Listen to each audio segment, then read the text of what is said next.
Morning, ayan, good morning po mga kalingap, mga kapatid. Isang mapagpalang araw sa inyong lahat. So salamat sa Diyos at ligtas tayo rito sa Baguio. At siyempre magkakabusis na po tayo paunti-unti. So ngayong umaga ito mga kalingap, mga kapatid, kausapin natin si Ruel o Balalag, no? Hingin lang natin sana ng konting opinion o message, no? Kay Rachel, kung anong message niya nandito sa Baguio ng mga ilang araw. So hingan lang natin siya ng mensahe sa kanyang langga, kung ano po ang kanyang ibibigay na mensahe. So ito na po, panoorin natin. Diba? America, Japan, South Korea. So talagang yung expectation mo, nasa biyahe pa lang. Diba dito yung expectation mo, nung pagdating mo dito, talagang na-reach siya. No? Mukhang na-meet talaga yung expectation mo. Expectation mo, magandang klima, magandang environment, mababait na mga tao, ay syempre yung mga tourist spot is talagang nakapamangha. Syempre na-amaze talaga ako dito sa lugar ng Baguio. Talaga highly recommended talaga sa mga gustong pumasyal.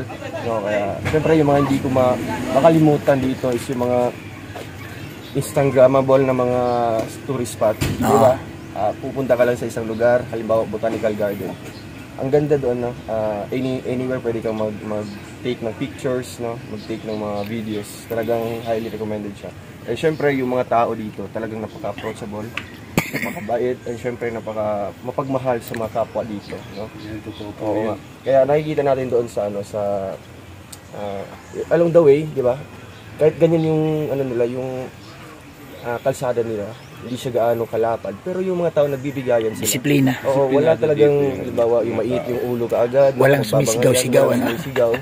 Kaya ang ganda dito, no? Talagang masasabi ko dito, life is here din, no? Kasi nga, nung napuntahan din namin yung Baguio City, yung Benguet, grabe din yung mga tao doon, no? Yung mga souvenir shop, yung approachable, mababait nila. And syempre, kaya nga po, no? Sana makapasyal po tayo dito ulit, no? Talagang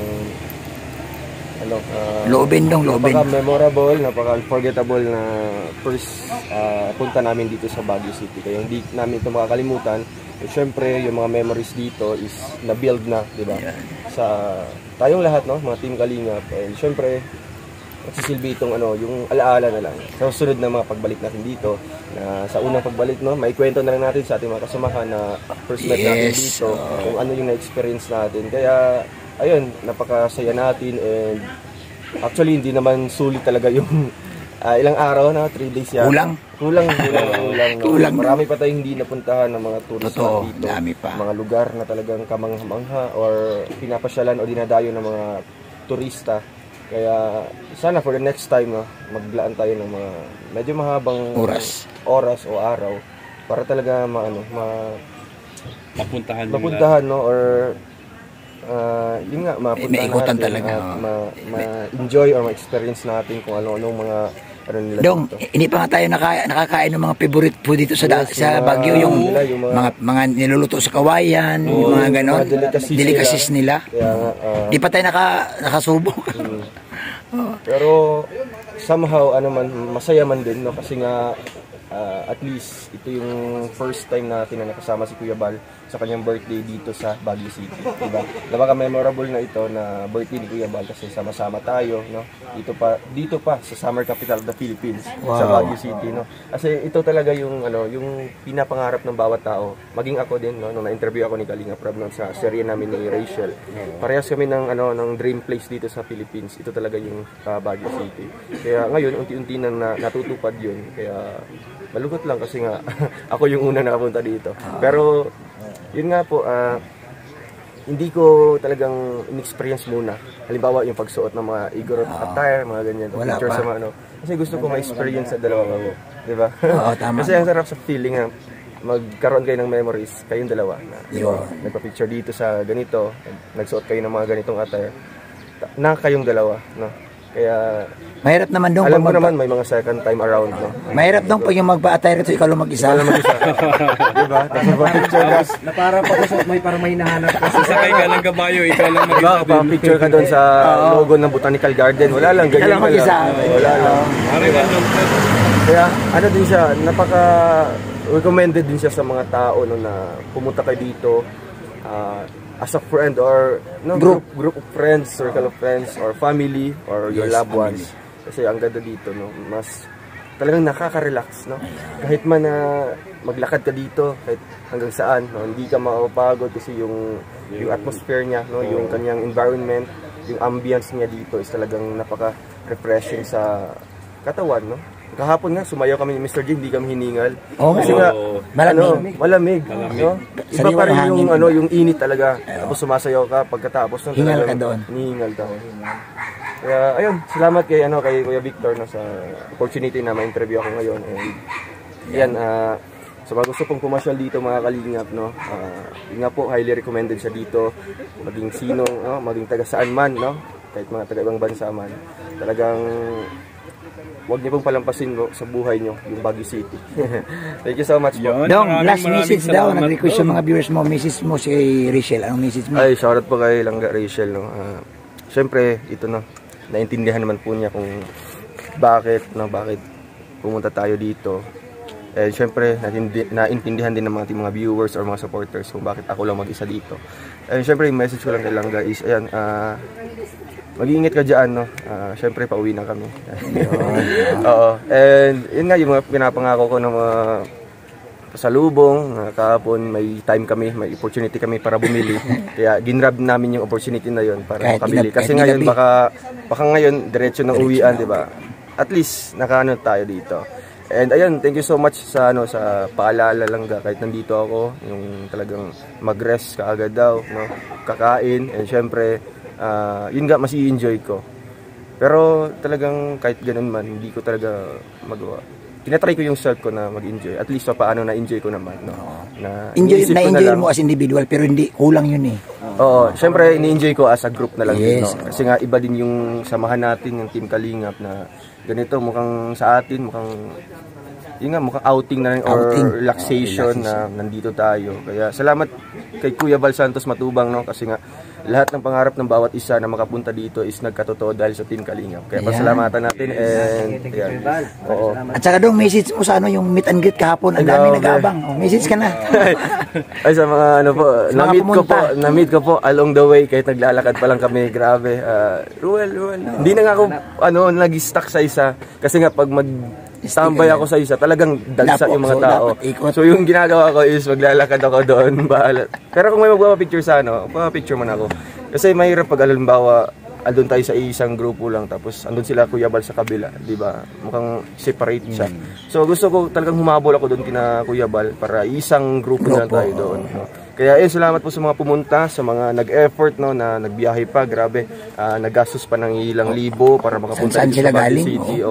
Mga taga karatig lugar, no? May mga Ifugao, yan, Pampanga, Pangasinan, La Union, Cavite, Maynila. Talagang salamat po sa inyong lahat. May Maynila pa. Meron. Oo nga. Kaya ayun, salamat po, no. Siyempre may mga ibang bansa pa, Madrid, Spain, saka Canada, no. Talagang alam nila na pumunta tayo dito, talagang nag-book sila ng ticket. And syempre, mga taga-Thailand, no? Yung isang grupo po na taga-Thailand, umuwi pa dito para i-meet tayo. Grabe. Alam nila, sa meet and greet. Sobrang nakakataba ng puso yung mga message niyo sa amin, no? Yung simpleng pagpapapicture lang sa amin, talagang nakakatuwa. No? Yes, kasi nga, simpleng tao, di ba? Simpleng tao tayo na yung alam mo lang ay tumulong. Pero hindi natin alam na may mga tao pa lang naka-appreciate, no? Mahanga sa atin, nagiging inspiration tayo, no? Kasi hindi naman siya mag-aaksaya ng libong-libong pera kung hindi tsaka yung oras. Yes, no? Kasi nga yung iba may mga trabaho pa, no? Eh syempre yung Sabado is talagang yan, halimbawa for family, no? Or para sa personal na mga ginagawa nila. Pero bumiyahe talaga dito para ma-meet tayo. Kaya salamat po, sulit din po, no?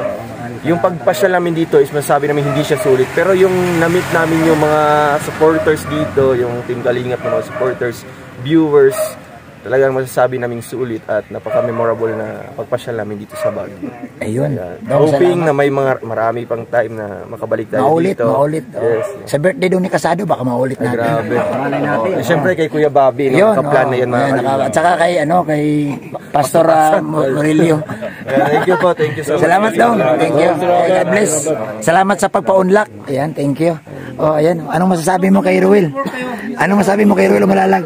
Anong masasabi mo sa experience niya? Napakaganda ng naging experience talaga. Siyempre, nakita ko naman kahapon kung paano siya pagkagulang. Picture. Nagagawa sila. Halos lahat naman may nagpapapicture. Kahit sa atin, may nakakilala sa atin picture. Hindi natin akalain na masikat tayo sa mga artista ngayon. Kasi yung artista raw, sabi ng mga taga-Baguio, hindi nila pinapansin dito. So, Mas pinapansin nila yung mga vlogger na mga tumutulong. Yun yung sabi ng mga taga-Baguio. Kaya maraming salamat sa pagtanggap niyo sa amin. Ayan. Mga taga-Baguio. Thank you bro ha. Maraming salamat. Ayan, salamat na interview natin. Thank you. Ayan. Bro, first time mo makita si Ruel sa personal? Oo, first time bro. Anong masasabi mo bro? Kung sa imong ma-observe sa iya? Okay lang. Ay pareho mo mong Bisaya. Ambol kayo siya no, saka vlogger dili siya nasara. Di siya kuan ba? Kuan ra kay siya, dali ra kay siya istoryahon no. Dulon dali ra kay siya dulon. Ya bro, sa experience nimo diri sa Baguio? First time nimo diri bro? Oh, first time lag na to. Ha? Hindi ako naligo pag-uwi na lang sa dait. Oh, sa dait na lang. Ako rin bro. May ano ako. Ayan bro, salamat ha. Suportahan natin si Boy Gahi Vlogger. Ayan, Boy Gahi Vlog. Salamat sa iyo. Thank you bro. Maraming salamat po sa mga Mga kalingap, mga kapatid, no? Nakausap natin si Ruel sa kanyang mensahe kay Richelle. Ayun, so talagang inamin niya na may kulang, no? May kulang, mas masarap daw talaga mamasyal kapag kasama ang kanyang siyempre yung kanyang langga Richelle. Yun po ang narinig natin. So ini-enjoy na ni Dodong yung pamamasyal dito as a group, no? As a group. Pero mas gusto niya talaga na pumunta doon sa mga tourist spot like yung botanical na kasama yung partner niya. At siyempre yung magbibihis na mga damit dito na may kapartner. Magsasakay sa kabayo na may kapartner. So doon siya nag-i-enjoy. So ganun po mga kalingap, mga kapatid.